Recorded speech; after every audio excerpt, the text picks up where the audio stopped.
Mon métier, pour moi, c'est être conducteur de travaux, c'est-à-dire suivre un chantier de A à Z pour qu'il soit réalisé correctement. Sur le chantier que je réalise aujourd'hui, c'était un remplacement d'une voie ferrée sur 1 kilomètre. On fait du terrassement, on enlève l'ancien ballast qu'on remet sur wagon et après on repose la nouvelle voie ferrée. Le rôle du technicien, en fait, il fait de la préparation pour que les agents travaillent dans de bonnes conditions. Donc, moi, j'étais plus formé dans le bâtiment. J'ai été dans une petite PME avant d'être à la SNCF et je voulais changer. Donc, je postulais sur Internet à différentes offres. Et un beau jour, je suis tombé sur une offre de la SNCF. Entre l'entretien téléphonique et l'embauche, ça va vite.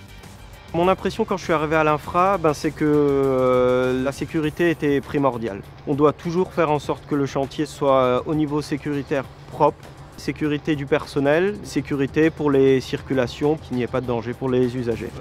On m'a donné un cahier des charges à réaliser. J'ai le budget, les contraintes techniques et ce qu'on doit faire.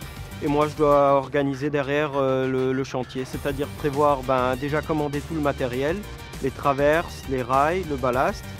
Je dois prévoir le personnel dont j'aurai besoin pour le chantier, des gens qui vont suivre techniquement, des personnes qui seront en gare pour pouvoir faire des manœuvres avec les trains.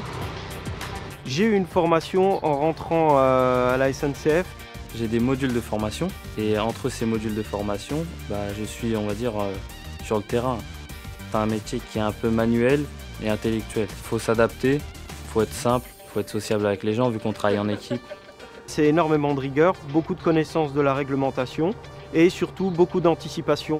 Quand on fait des chantiers sur la voie ferrée, on a besoin d'interdictions de circulation qui sont généralement figées 3 mois avant. Et des fois, on est à même à travailler la nuit parce qu'on n'a pas les interdictions en journée. C'est principalement les contraintes. Et ça fait partie intégrante du métier pour moi. C'est la SNCF qui nous paye pour être formés, mais en contrepartie, il faut réussir les formations, sinon on peut être viré tout simplement. Au jour d'aujourd'hui, voilà, j'ai envie d'aller jusqu'au bout. On va apprendre ce métier qu'on ne peut pas apprendre à l'école, on ne peut que l'apprendre à la SNCF.